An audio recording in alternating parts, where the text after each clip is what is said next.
तो आपने अभी तक का है ना यूनिट्स और मेजरमेंट चैप्टर में आपने सीख लिया है पिछले वीडियो में फिजिकल क्वांटिटी जिसको मेजर कर सकते हैं। दो टाइप, फंडामेंटल और डिराइव्ड। फंडामेंटल वो है जिसको और फर्दर क्या नहीं कर सकते हम, रिजॉल्व। उसमें आपने 7 याद करी है, mass, length, time, temperature, current, luminous intensity और क्वांटिटी ऑफ मैटर। ये 7 आपकी फंडामेंटल हो जाएंगी। फिर डिराइव्ड इनसे निकलेंगी। फिर आपने पढ़ा सर दो टर्म अलग अलग हैं, कोई भी फंडामेंटल क्वांटिटी हो, चाहे मास हो चाहे लेंथ हो, इनकी ढेर सारी क्या हो सकती हैं, यूनिट्स, बट इन सब का सिर्फ एक ही क्या होगा, डायमेंशन। तो मास का कल हमने पढ़ा था केजी, ग्राम, मिलीग्राम, क्विंटल, टन, बहुत सारी यूनिट्स हैं, बट डायमेंशन सिर्फ एक ही है, मास। तो यहां तक का आप सबको क्लियर है। अब जो मैं आगे आपको बताने जा रहा हूं ध्यान से समझेंगे। हम लोग अब वर्ड सीख गए हैं, what is dimension. Unit and dimension में अंतर क्लियर हो गया है ना। तो अब आप वर्ड सीख गए डायमेंशन, और एक हम पढ़ रहे हैं वो है क्या, डायमेंशनल फॉर्मूला। ये हम यहां पर पढ़ रहे हैं, एक तो डायमेंशन और एक डायमेंशनल फॉर्मूला। डायमेंशन में आपने फंडामेंटल में मास, लेंथ, टाइम ये सब पढ़े थे। अब हम इनके फॉर्मूले निकालेंगे और यही हमारा मेन चैप्टर का पार्ट है ना। तो अभी तक तो इंट्रोडक्शन था, अब ध्यान से समझना क्या करने जा रहे हैं। मैं क्या कहूंगा आपसे, जैसे आपने लिखा यहां पर दैट इज द मास, ठीक है। तो मास का डायमेंशन हम ऐसा स्क्वायर ब्रैकेट बना के लिखते हैं m। ये मास का डायमेंशन हो गया। मुझसे कोई कहेगा अब दैट इज द लेंथ, तो हम ऐसा स्क्वायर ब्रैकेट बना के इसमें लिख देंगे l, that is the length. अगर कोई मुझसे कहेगा टाइम, तो हम इसको ऐसे स्क्वायर में t से लिखेंगे, ये टाइम। फिर अगर हमसे किसी ने कहा व्हाट, टेम्परेचर, तो ध्यान रखिएगा टेम्परेचर के लिए दो ऑप्शन है, either you can write K for kelvin, और we can also write the theta for temperature, दोनों मिलेंगे आपको। देन आता है हमारे पास that is the current. Current को लिखा जाता है ए से, आपको मालूम है ए फॉर एम्पियर, इसीलिए ए लिखते हैं आप। बाकी जो दो बचते हैं, जैसे मैंने आपसे कहा लुमिनस इंटेंसिटी और आपका क्वांटिटी ऑफ मैटर, है ना, ये दोनों कभी आपको यूज ही नहीं होंगे पूरी फिजिक्स में। तो इसीलिए आप इनको ध्यान ना रखें तो भी चलेगा, बस ये पता रखना कि हाँ सर ये 7 बेसिक में है। इसको हम लोग रिप्रेजेंट करते हैं ऐसे CD से, और इसको रिप्रेजेंट करते हैं मोल से। बट मैं आपसे फिर कह रहा हूं, आप पूरी फिजिक्स 11 की खत्म कर लेंगे तब तक आपको ये दो नहीं मिलेंगे। तो इसीलिए बेटर है आप इन 5 को बहुत अच्छे से याद रखें, मास, लेंथ, टाइम, टेम्परेचर, करंट। और ये जो मैंने इनके ब्रैकेट में लिखे हैं, ये इनका क्या कहलाता है, डायमेंशनल फॉर्मूला। लेकिन ठीक है सर ये तो बड़ा इजी है, ये निकाल लिया। अब मुझे आपको, क्योंकि फंडामेंटल का तो कोई फॉर्मूला है ही नहीं, आपको याद करना है, मास का m याद करना है, लेंथ का l याद करना है।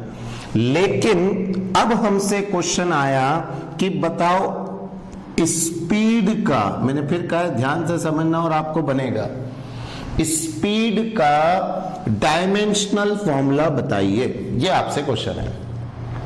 तो मैं आपसे क्या कहूंगा, किसी भी क्वांटिटी का तरीका सीखना आप मेरा, मैं क्या बता रहा हूं, किसी भी क्वांटिटी का डायमेंशनल फॉर्मूला निकालना है तो उसके फॉर्मूले को तब तक सॉल्व करिए जब तक कि वो फंडामेंटल में ना आ जाए।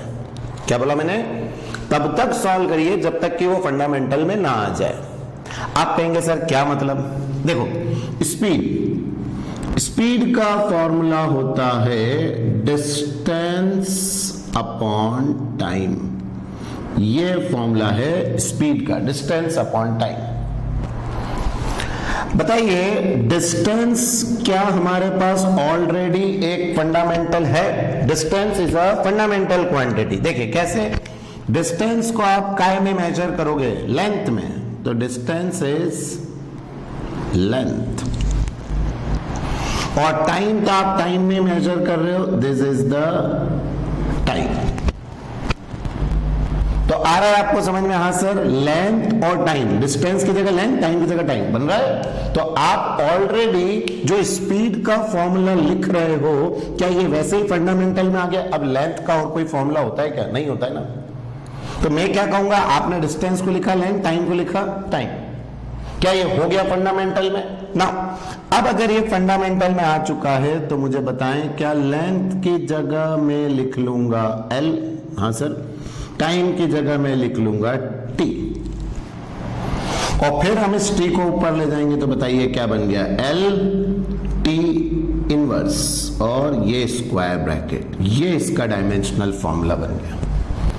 तो अब हमसे कोई पूछे what is the dimensional formula for speed, तो आप कहेंगे sir it is distance upon time.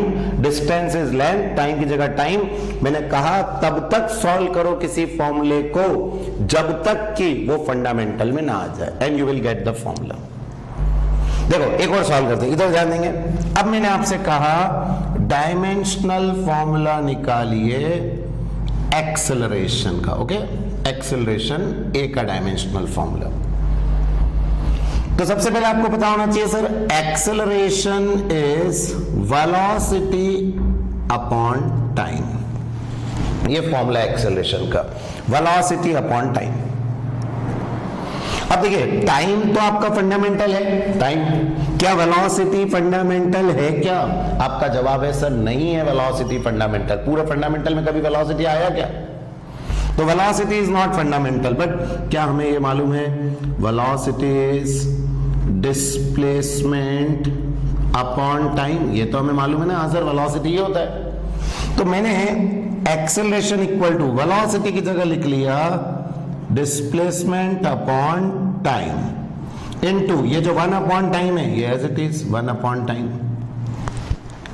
तो मैं आपको क्या बोलना चाह रहा हूं, तब तक सॉल्व करो फॉर्मूले को जब तक वो फंडामेंटल में नहीं आता है ना। तो acceleration velocity upon time, time fundamental मिल गया।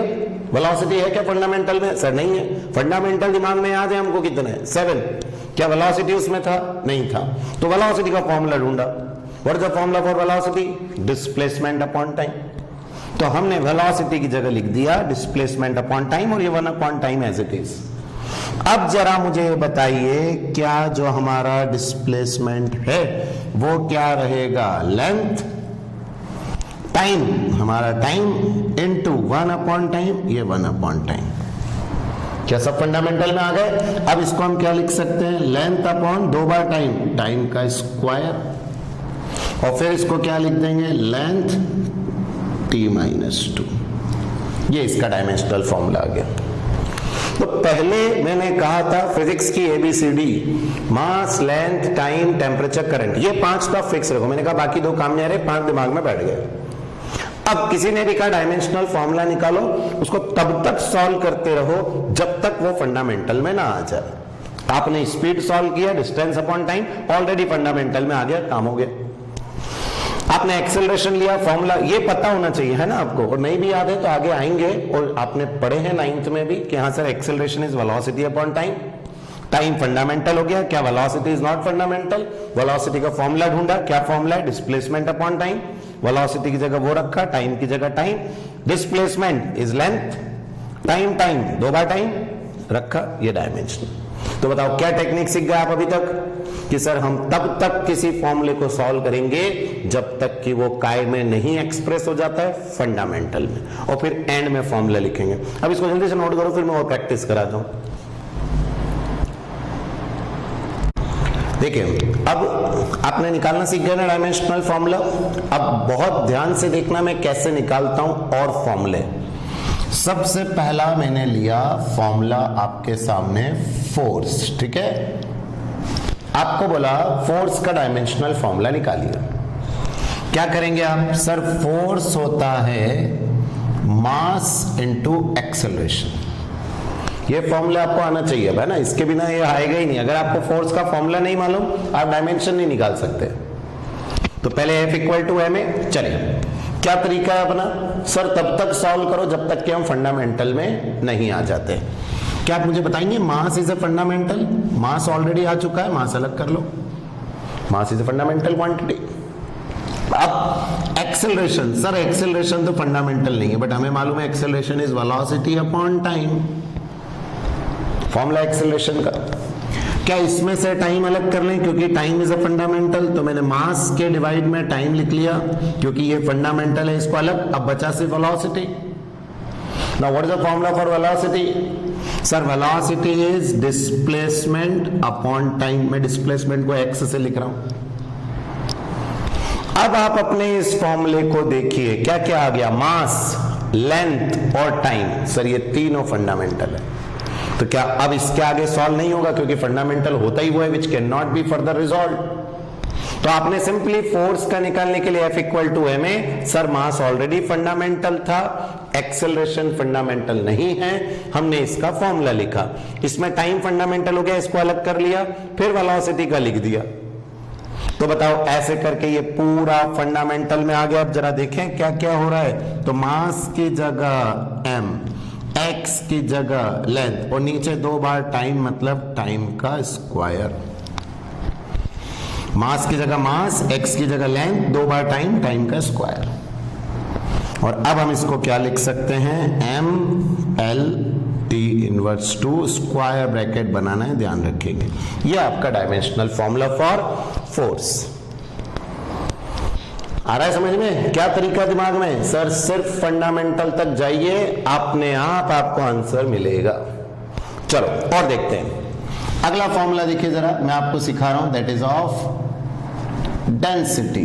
डेंसिटी का डायमेंशनल फॉर्मूला निकालते हैं अब, ठीक है? What is the formula for density? Density sir होता है मास बाय वॉल्यूम। इन फॉर्मूले के बिना डायमेंशन नहीं बनेंगे, मास बाय वॉल्यूम। चलिए बताइए, डेंसिटी की जगह density, mass is a fundamental m, but volume is not our fundamental. Mass तो होता है लेकिन वॉल्यूम नहीं है। तो what is the volume? Sir volume होता है length into breadth into height. ये 3 आ गए। अब बताइए 3 बार लेंथ हो, ब्रेड्थ हो, हाइट हो, है तो तीनों बार लेंथ, तो क्या मैं लिख दूं m अपॉन 3 बार लेंथ, मतलब l क्यूब। लेंथ हो, ब्रेड्थ हो, हाइट हो, है तो सब क्या आपके पास? लेंथ ही है ना। ब्रेड्थ भी तो एक तरह की लेंथ है, मतलब नापते ही है ना आप उसको। तो अब बताओ क्या आपके पास मास और लेंथ के टर्म्स में आ गया फॉर्मूला? हाँ सर। तो हम इसको लिख सकते हैं क्या? m upon l cube. और अब l क्यूब ऊपर जाएगा तो बताओ क्या बन गया? m l minus 3। That is the dimensional formula for density. ये डेंसिटी का आ गया। तो कैसे निकाल रहे हैं डेंसिटी का? क्लियर? मैंने कहा ना सिर्फ फंडामेंटल तक सॉल्व करो, ये आपको आना चाहिए कि डेंसिटी का फॉर्मूला होता है मास बाय वॉल्यूम। और एक बार पता चल गया mass by volume, mass is a fundamental, volume नहीं था तो हमने L into B into H, तीनों देखा, लेंथ, ये सॉल्व। और देखिए नेक्स्ट अगर मैंने लेता हूं calculate the dimensional formula for work. अब वर्क का निकाली, ऐसा बोला तो बताइए वर्क होता है सर फोर्स इनटू डिस्प्लेसमेंट। याद करिए आप 9th में पढ़ा है, force into displacement is the work. वो मैंने बार बार कह रहा हूं, जब तक डायमेंशनल फॉर्मूले नहीं बनेंगे, जब तक कि आपको ये पता नहीं होंगे कि इनके ये फॉर्मूले। तो work is force into displacement. Now बताइए क्या फोर्स फंडामेंटल है क्या? जवाब नहीं। तो इसकी जगह क्या लिखेंगे हम? इसका फॉर्मूला m है। क्या x फंडामेंटल है? What is x? Displacement. What is displacement? Length. हाँ सर ये फंडामेंटल है, x रिमेन x। ऐसे ही दिमाग लगाना है, प्रैक्टिस और आएगा, जल्दबाजी नहीं करना है, प्रैक्टिस करना है। फोर्स फंडामेंटल नहीं था, मास इनटू एक्सेलरेशन, ठीक। x डिस्प्लेसमेंट है, सर डिस्प्लेसमेंट क्या है? लेंथ। बोलो लेंथ इज अ फंडामेंटल। अब जो फंडामेंटल है ना उनको अलग कर लो, मास और x ये अलग कर लो। अब बच क्या गया? ए बताओ, acceleration is velocity upon time. What is that? Acceleration का फॉर्मूला है ना वेलोसिटी अपॉन टाइम, क्योंकि एक्सेलरेशन हमारा क्या नहीं है, फंडामेंटल नहीं है, हमने उसको अलग कर लिया। अब इसमें से टाइम इसके साथ कर लो, एम एक्स अपॉन टाइम, क्या बच गया? सिर्फ velocity. Now velocity is displacement upon time. M X और ये टी अलग, अब सिर्फ बचा क्या? Velocity. And what is velocity? Displacement upon time. अब जरा इस फॉर्मूले को देखो, मास, डिस्प्लेसमेंट और टाइम, बताइए सब फंडामेंटल आ गए। डिस्प्लेसमेंट इज ऑलवेज लेंथ, तो मैं यहां लिख सकता हूं क्या? मास की जगह m, 2 बार x मतलब l स्क्वायर डिवाइड बाय 2 बार टाइम t स्क्वायर। और अब हम इसको ऊपर भेज दें तो m l square t minus 2। ये आपका डायमेंशनल फॉर्मूला आ गया किसका? वर्क का। तो बताओ आ रहा है समझ में? हाँ सर, आप क्या करना चाह रहे हैं? सिर्फ ये फॉर्मूले पता करो ऊपर और बनने लगेगा। देखो एक और निकालते हैं, समझेंगे इधर। नेक्स्ट निकालते हैं हम dimensional formula for pressure. Pressure का निकालेंगे और आपको पता होना चाहिए pressure is force upon area. ये भी 9th में कभी पढ़ा हमने, force upon area is the pressure. अब ना तो सर फोर्स फंडामेंटल है ना एरिया, तो सबसे पहले तो इसको हटाओ, तो फोर्स की जगह मास इनटू एक्सेलरेशन, एरिया की जगह लेंथ इनटू ब्रेड्थ कर सकते हैं। जब तक फंडामेंटल में नहीं लाएंगे नहीं आएगा। अब मास फंडामेंटल हो गया, इसको अलग कर लो। नीचे 2 बार लेंथ है क्या? लेंथ इनटू ब्रेड्थ, तो मैं इसको एक्स स्क्वायर लिख लेता हूं, मैं आसानी रहेगी। 2 बार लेंथ। और अब बचा एक्सेलरेशन, बताओ acceleration is velocity upon time, ये लिख दिया वेलोसिटी अपॉन टाइम। क्या इसमें से टाइम फंडामेंटल अलग कर लो, तो m upon x square into time अलग, बचा वेलोसिटी, डिस्प्लेसमेंट अपॉन टाइम, ये अलग हो गया। अब इस फॉर्मूले को देखो, मास, डिस्प्लेसमेंट, टाइम सब फंडामेंटल हो गए। और एक और चीज, क्या यहाँ एक एक्स से ये एक एक्स कैंसिल भी हो जाएगा, तो ऊपर सिर्फ क्या बच गया? मास डिवाइड बाय एक्स और 2 बार टाइम, टाइम का स्क्वायर। और अब इसको फॉर्मूले के फॉर्म में लिखे तो ऊपर मास, ठीक है, एक्स ऊपर जाएगा तो बोलो l-1, टाइम ऊपर जाएगा तो बोलो t-2। ये हमारा डायमेंशनल फॉर्मूला। मास की जगह मास, x ऊपर गया, l-1, टाइम ऊपर गया, t-2। That is the dimensional formula for pressure. तो उम्मीद है इतना कुछ सीखने के बाद दिमाग में क्या बैठा? कोई सा भी फॉर्मूला हो उसको तब तक सॉल्व करो जब तक कि वो अपने फंडामेंटल में नहीं आ जाता। और घबराना बिल्कुल नहीं है, क्योंकि अभी आपको फॉर्मूले अगर नहीं भी याद है, प्रैक्टिस से याद होंगे। और उम्मीद है इतनी देर में ये तो बैठ गया होगा कि sir velocity is displacement upon time, sir acceleration is velocity upon time. तो प्रैक्टिस मेक्स मैन परफेक्ट, बस इसको फॉलो करो, बनाते जाओ, जल्दी से नोट करो चारों। ठीक है, नेक्स्ट डायमेंशनल फॉर्मूला हम निकालेंगे वापस, दैट इज ऑफ मोमेंटम। ये भी वर्ड आपने 9th में सीखे हैं। हम पहले वही डायमेंशनल फॉर्मूले निकाल रहे हैं जो एटलीस्ट आपके फैमिलियर है, ताकि आपको समझ में आया सर मेथड क्या है। तो मोमेंटम पढ़ा था 9th में, किसी भी बॉडी में कितना मोशन है, या जिन्होंने मेरे से पढ़ा उनको पता होगा बॉडी की नुकसान पहुंचाने की ताकत, तो दैट इज द मोमेंटम। तो मोमेंटम का रिप्रेजेंटेशन होता है P और इसका फॉर्मूला होता है मास इनटू वेलोसिटी। तो जिसको नहीं भी मालूम है मोमेंटम अभी क्लियर है, मास इनटू वेलोसिटी। अब बताओ क्या तरीका डायमेंशनल फॉर्मूला निकालने का? सर तब तक सॉल्व करो जब तक फंडामेंटल में नहीं आता। बताओ, mass is already fundamental, velocity नहीं है सर, डिस्प्लेसमेंट अपॉन टाइम बन गया। मास, x is displacement, that is the length, time is time, क्या सब आ गए फंडामेंटल में? क्या लिख दूं? मास, लेंथ अपॉन टाइम, x की जगह लेंथ, टाइम की जगह टाइम। इसको ऊपर भेज देंगे तो क्या बन जाएगा? m/l-t-1। ये हमारा फॉर्मूला ये आता है। इसके बाद अपने आप सॉल्व, तो बोलो बन रहे ना, वहां से प्रैक्टिस हो रही है कैसे करते हैं। देखो अगला एक और, नाउ आपको निकालना है डायमेंशनल फॉर्मूला फॉर पावर। ठीक है, what is the formula for power? Power होता है रेट ऑफ डूइंग वर्क। मैंने कहा ना सब 9th में पढ़ रखा है आपने, कितना तेजी से काम होता है, this is called power. Rate of doing work. अब बताएं इस केस में क्या फंडामेंटल हो गया, टाइम, बट वर्क नहीं है, वर्क की जगह force into displacement upon time. अरे टाइम की जगह टाइम और वर्क की जगह फोर्स इनटू डिस्प्लेसमेंट। अब जो जो फंडामेंटल है उनको अलग कर लो, डिस्प्लेसमेंट और टाइम अलग, x अपॉन टी, क्या बच गया, फोर्स, फोर्स को लिख दो क्या, ma। क्या इसमें से m इज फंडामेंटल, इसको भी अलग कर लो, x m अपॉन टी, क्या बच गया, एक्सेलरेशन, वेलोसिटी अपॉन टाइम। इसमें से टाइम इसके साथ ले लो, x m upon T square कर दें, ये t और ये t, और बचा वेलोसिटी, डिस्प्लेसमेंट अपॉन टाइम। और अब मुझे आप बताइए क्या इसमें x m और t के फॉर्म में आ गया, दैट मीन्स सब फंडामेंटल हो गए। एक बात का ख्याल रखेंगे, जब भी डायमेंशन लिखें सबसे पहले मास, अगर मास है तो, नहीं है तो कोई बात ही नहीं, तो मास एक m, फिर अगला l ही लिखेंगे तो x और x मतलब हो गया l स्क्वायर। कन्वेंशन है ना, गलत नहीं है, बस कन्वेंशन है, ध्यान रखिए, पहले मास फिर लेंथ और फिर टाइम। टाइम कितना है, t क्यूब, और नीचे है ऊपर आएगा तो t -3। ये हमारा डायमेंशनल फॉर्मूला फॉर पावर बन गया। तो बताओ आ रहा है आपको सभी को समझ में, हाँ सर कैसे निकालना है, सिर्फ सॉल्व करते चले जाइए। और अब देखो सबसे important dimensional formula, that is of gravitational constant. कभी आपने पढ़ा था ये भी 9th में, capital G, Newton's law of gravitation में।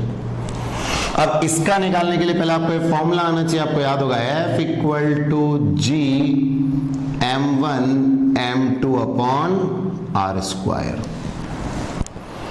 क्या पढ़ते थे आप कि सर एक बॉडी है m1 मास की, एक बॉडी है m2 मास की, इनको अगर कुछ दूरी पर रख दिया जाए तो ये दोनों एक दूसरे को क्या करती हैं, attract, Newton's law of gravitation, attract करती हैं, और उसका ये फॉर्मूला होता था। तो याद आ रहा है, यहां से ये पढ़ा है। अब इसमें से हमको क्या निकालना है, किसका डायमेंशनल फॉर्मूला, ग्रेविटेशनल कांस्टेंट का। तो g को सॉल्व करेंगे, तो इसमें से g को फ्री करने के लिए पहले r स्क्वायर का इसमें multiply, f r square divided by m1 m2 नीचे, m1 m2, क्या बचेगा, g, r स्क्वायर इस f में मल्टीप्लाई, बोलो f r square, m1 m2 नीचे, बताओ g आ गया ना, ये आपके पास ग्रेविटेशनल कांस्टेंट g। तो जो भी निकालना है पहले उसको फ्री करना पड़ेगा ना, तो ये फॉर्मूला हमें मालूम था, इसमें से हमने जी को फ्री कर दिया। अब एक एक करके इसको सॉल्व करते हैं जब तक कि ये फंडामेंटल में ना आ जाए। बोलो फोर्स, फोर्स की जगह मास इनटू एक्सेलरेशन। आप मुझे बताएंगे आर क्या है यहाँ, डिस्टेंस, तो we can write X square divide by, दोनों मास है, एम स्क्वायर। क्या एक मास से एक मास कैंसिल हो गया, और जो फंडामेंटल है उसको आगे लिख लो। बोलो कौन कौन है, एक्स स्क्वायर, और नीचे क्या बचा, एम। अब क्या बचा, एक्सेलरेशन, बोलो वेलोसिटी अपॉन टाइम। क्या इसमें से टाइम अलग कर लें, टाइम अलग कर लें, यहां लिखता हूं मैं, X square by M, time अलग, बताओ सिर्फ क्या बच गया, velocity, velocity is displacement upon time. तो मैं आपको एक ही तरीका सिखा रहा हूं, सॉल्व करते रहो करते रहो करते रहो जब तक फंडामेंटल ना आ जाए, मैं भी तो वही कर रहा हूं। और अब ये आ गया, आप जरा देखें, x 3 बार, हाँ सर, मास और टाइम आगे फंडामेंटल में। सबसे पहले क्या लिखोगे, मास अगर है तो है, ऊपर ले जाओ, m -1, लेंथ 2 ये और 1 ये, l क्यूब, टाइम 2 बार नीचे तो ऊपर आएगा तो t -2। ये हमारा फॉर्मूला।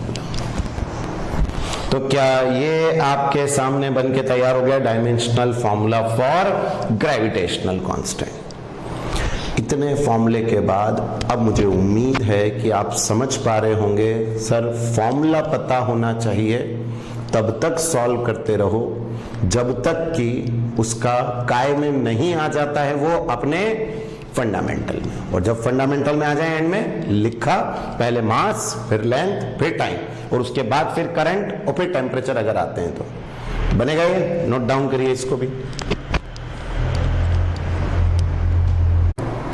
ठीक है, इतने सारे डायमेंशनल फॉर्मूले आपने निकाल लिए, ठीक है। अब आपको बनने लगा, मैं आपको अब कुछ टर्म्स दे रहा हूं जिसके डायमेंशनल फॉर्मूले आपको निकालने हैं। अभी अगर मैं इतना देके छोड़ दूं तो आपसे नहीं बन रहा है, उसका रीजन है ये सारे टर्म आपके लिए नए हैं।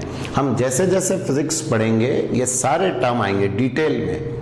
तो आज आपको बहुत आसान लगता है sir, velocity is displacement upon time, speed is distance upon time. Reason आपने 9th में सब पढ़ रखा है, तो वैसे ये सब आगे आएंगे।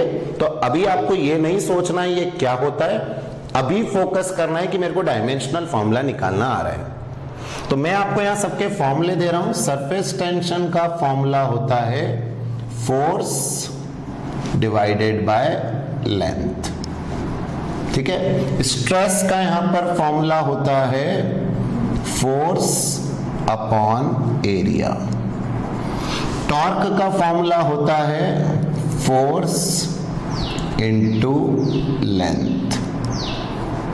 और कोएफिशिएंट ऑफ विस्कोसिटी का फॉर्मूला होता है force is equals to eta A DV by DX. अब आप कहेंगे सर इसमें सब क्या है, तो ईटा तो हो गया कोएफिशिएंट ऑफ विस्कोसिटी, एफ है आपके पास, मैं लिख देता हूं, एफ तो फोर्स दिख ही रहा है, A is the area, dv is the velocity and dx is the distance. ये आपके पास है force, coefficient of viscosity, area, velocity और dx डिस्टेंस। तो बताओ पहले ये सारे जो मैंने लिखे अब आपके पास सारे फैमिलियर हो चुके हैं। अब मैं आपसे चाहूंगा वीडियो को पॉज करो, इन सब को निकालने की कोशिश करो कि आपको आ रहा है कि नहीं। कोशिश करने में कोई बुराई नहीं, करो, फिर मैं आपको बताऊंगा इसका सॉल्यूशन। करके देखो।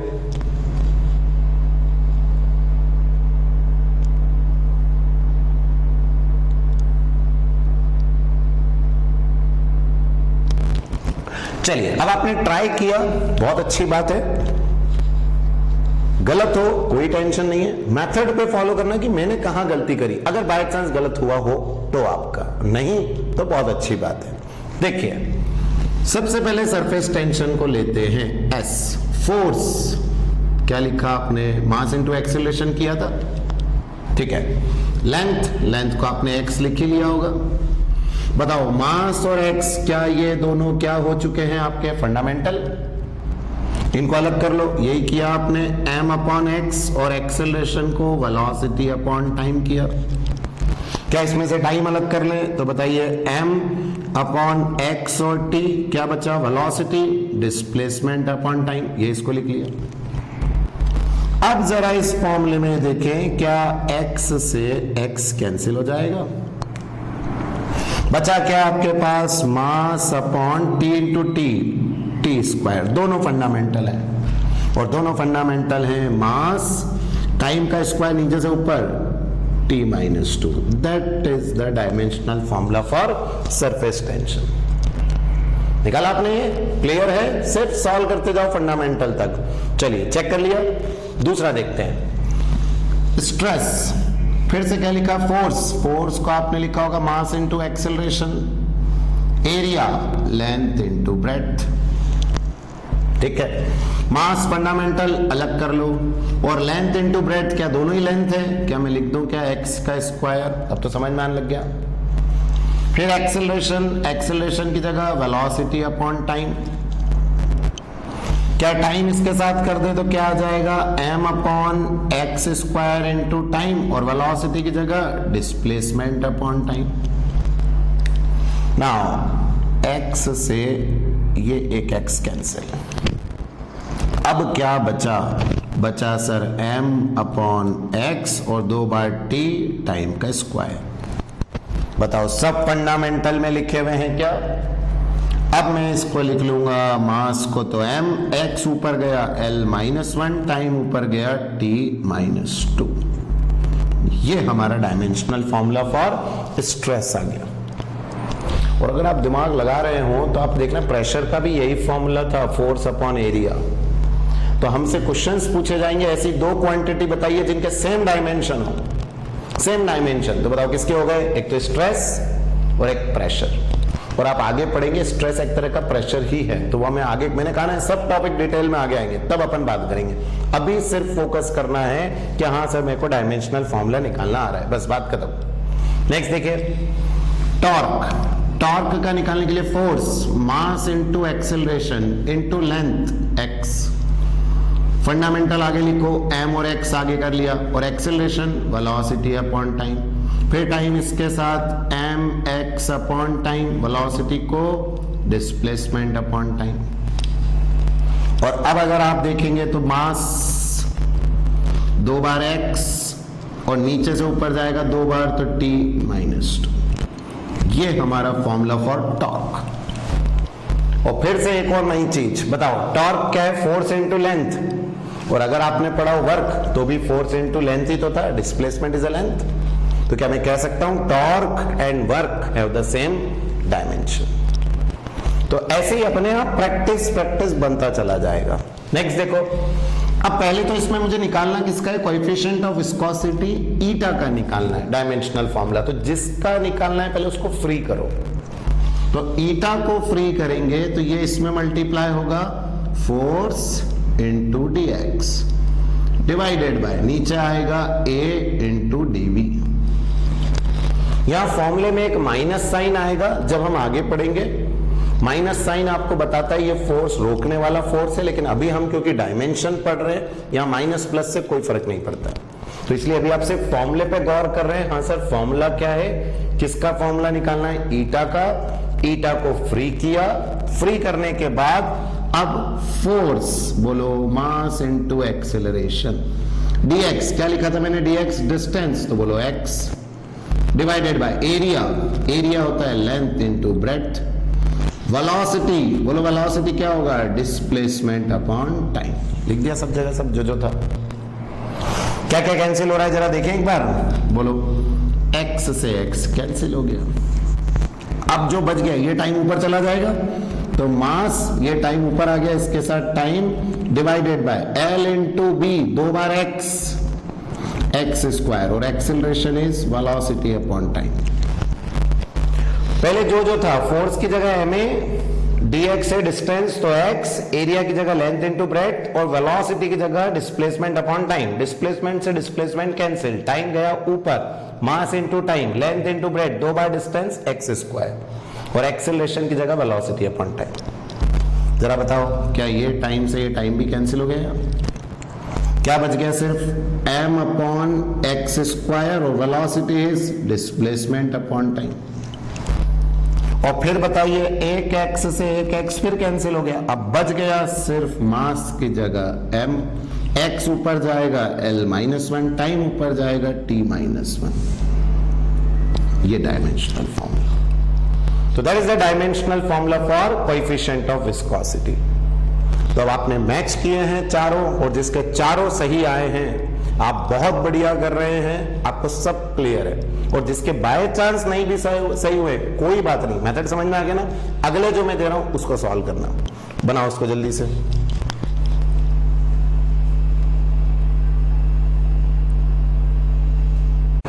चलिए अब एक बार और प्रैक्टिस फिर से। मैंने कुछ आपके सामने फॉर्मूले लिखे हैं, आपको डायमेंशनल फॉर्मूला निकालना है। पहले नहीं आएगा फिर चेक करेंगे, ओके।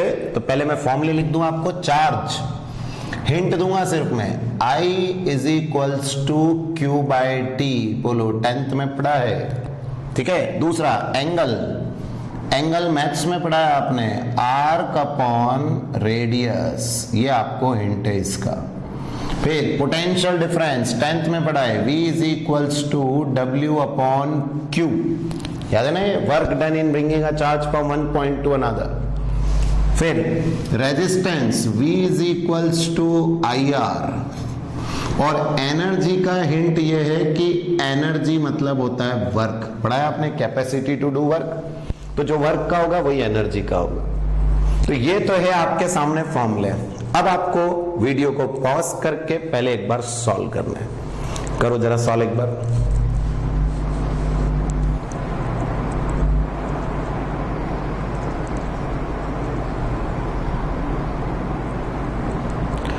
चलिए अब आपने करा सॉल्व, फिर से वही सही हुआ अच्छी बात है, नहीं तो भी घबराना नहीं है। It is just a practice, जितना प्रैक्टिस करोगे बनेगा।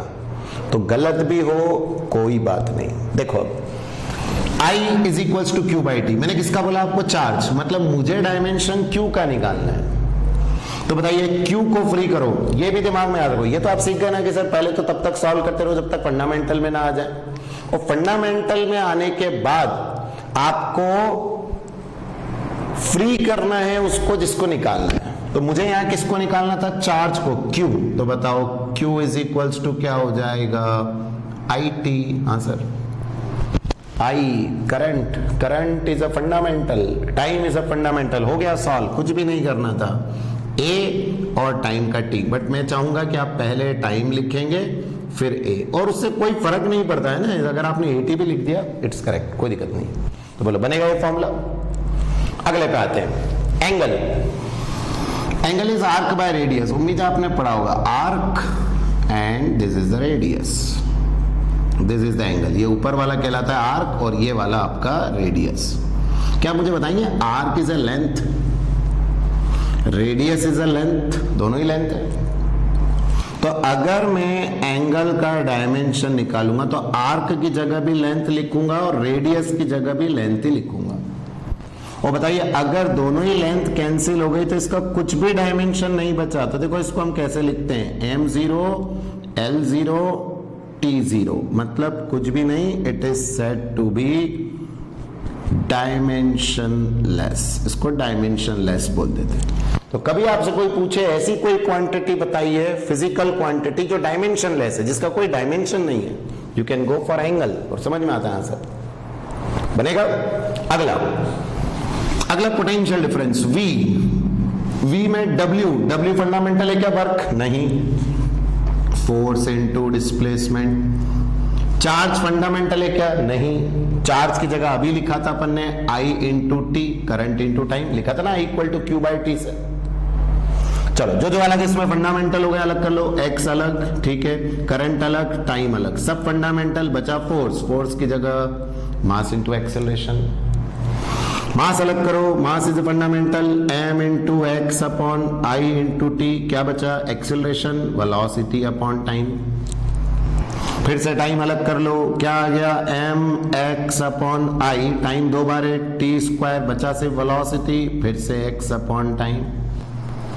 अब इस फॉर्मूले को देखिए, क्या सब फंडामेंटल हो चुके हैं? तो अपन लिख दे मास की जगह m, x इंटू एक्स की जगह एल स्क्वायर, टाइम 3 बार, t -3 ऊपर जाएगा, और a भी, करंट भी ऊपर, a -1।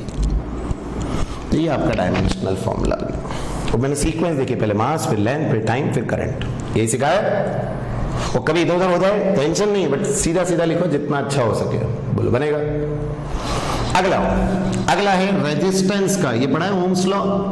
तो बताओ जिसको निकालना है पहले उसको फ्री करो। R क्या आएगा? V बाय आई।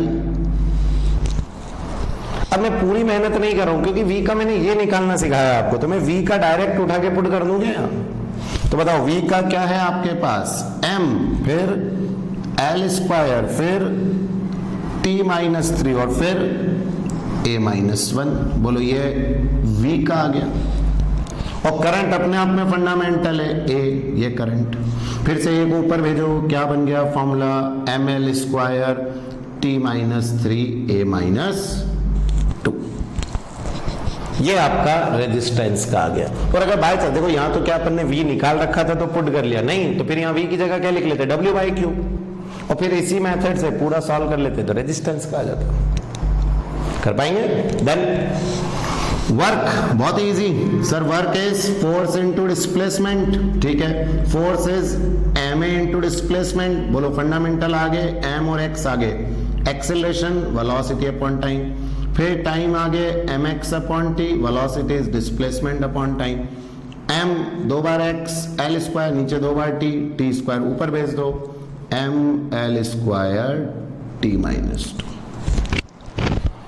तो इतने डायमेंशनल फॉर्मूले निकालने के बाद उम्मीद है अब आपके दिमाग में क्लियर है सर डायमेंशनल फॉर्मूले कैसे निकालते हैं। मैं फिर कह रहा हूं, प्रैक्टिस मैक्स मैन परफेक्ट, बस इसको ध्यान रखो। प्रैक्टिस करते रहो, प्रॉपर कॉपी में इन सबको नोट करो, एक बार फिर निकालना, एक आध दिन बाद फिर सारे निकालना, प्रैक्टिस हो जाएगी। चलो नोट करो इसको फटाफट।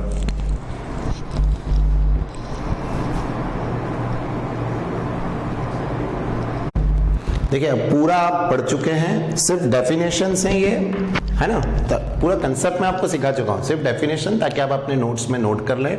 क्या है सबसे पहले, 7 डायमेंशन ऑफ द वर्ल्ड। पूरी दुनिया की 7 कौन कौन सी डायमेंशन है, क्या बोलेंगे, all the derived physical quantity. अभी न जाने कितनी आपने कर ली और अब आपको दिमाग में बैठ गई कि हाँ सर डिराइव्ड जो निकाली जाती हैं फंडामेंटल से, उनको सॉल्व करके। All the derived physical quantity can be expressed किस टर्म्स में, in terms of some combination of 7 fundamental या बेस क्वांटिटी।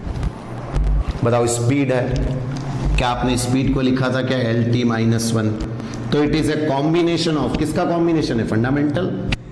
मतलब हर डिराइव्ड क्वांटिटी को, चाहे कोई सी भी हो, मैं कह रहा हूं पूरी फिजिक्स में हर डिराइव्ड क्वांटिटी को आप इन 7 फंडामेंटल में एक्सप्रेस कर लेते हैं। वैसे ही जैसे इंग्लिश का कोई सा भी वर्ड हो लिखाएगा वही 26 अल्फाबेट से, तो वैसे फिजिक्स की कोई सी भी क्वांटिटी हो लिखाएंगे इन्हीं 7 फंडामेंटल्स। और इसीलिए इनको क्या बोलते हैं, we call these fundamental quantity as the 7 dimension of the world. इसीलिए हम इसको 7 डायमेंशन ऑफ द वर्ल्ड बोलते हैं। तो आए गए समझ में, हाँ सर। और कौन कौन सी है 7 डायमेंशन, याद है आपको, length represented by L, mass M, time T, current A, temperature के लिए K भी, और मैंने बोला था थीटा भी है, ल्यूमिनस इंटेंसिटी के लिए CD, क्योंकि इसकी यूनिट होती है कैंडेला, आगे पढ़ रहे हैं अभी, एंड अमाउंट ऑफ मैटर को मोल। बट आपने इतनी डिराइव्ड देखी, क्या 2 आए क्या अभी तक, नहीं ना, ये बहुत ही कम यूज होते हैं, और कम क्या मैं देखूंगा आप पूरे 11 में कहीं यूज नहीं कर पाओगे। तो आपको क्लियर है why these are said to be 7 dimension of the world, क्योंकि सर कोई सी भी फिजिकल क्वांटिटी हो हम उनको इन 7 फंडामेंटल में रिप्रेजेंट कर सकते हैं, उनके कॉम्बिनेशन से, स्क्वायर से, डिवाइड से, कैसे भी करके। नेक्स्ट, अब अगला देखिए, what is dimension of a physical quantity. तो अभी जो हम निकाल रहे थे, तो देखिए क्या है, the dimensions of a physical quantity are the power to which the fundamental quantity must be raised to represent that quantity completely। कितनी पावर हम उसमें लगाएं कि वो उस क्वांटिटी को रिप्रेजेंट करे। जैसे ये देखो अभी अपन ने लगाई कि नहीं, स्पीड में कितनी पावर लगाई, -1, तो ये वही कहना चाह रहे कि किसी भी फिजिकल क्वांटिटी में कितनी पावर लगाएं कि वो उसको पूरी कंप्लीटली रिप्रेजेंट करे। जैसे लेंथ तो L हो गया, बट स्पीड थोड़ी L है, LT-1, तो पावर लगी ना। तो यहां वही कह रहे कितनी पावर उस पे लगाई जाए फंडामेंटल पे कि वो उसको पूरी तरह से रिप्रेजेंट करे। याद रखिएगा हर क्वांटिटी फंडामेंटल में आएगी, और फिर जो फॉर्मूला बनता है एंड में, अभी आपने जो लिखे थे ऐसे ब्रैकेट में जो फॉर्मूले लिखे थे, they are said to be dimensional formula. The expression which shows, क्या शो करता है, how and which of the fundamental quantity represent the dimension of a physical quantity, represent the dimension of a physical quantity. समझ रहे हैं कितने क्या involve है, square है, क्यूब है, जो भी उसकी पावर आ रही है, और फिर उसको इस ब्रैकेट में बंद करना is called its dimensional formula. तो आप समझ गए, डायमेंशन दिमाग में क्लियर है। यूनिट्स हम अगला पढ़ेंगे, पहले आपको डायमेंशन क्लियर है। हाँ सर, हर क्वांटिटी का डायमेंशन निकालना आ गया। 7 फंडामेंटल आपको क्लियर है, कौन कौन सी क्वांटिटी है वर्ड की, और ये 2-3 डेफिनेशन। प्रॉपर नोट्स बनाना है, मैंने बार बार बोला है, तो आज इतना नोट करेंगे।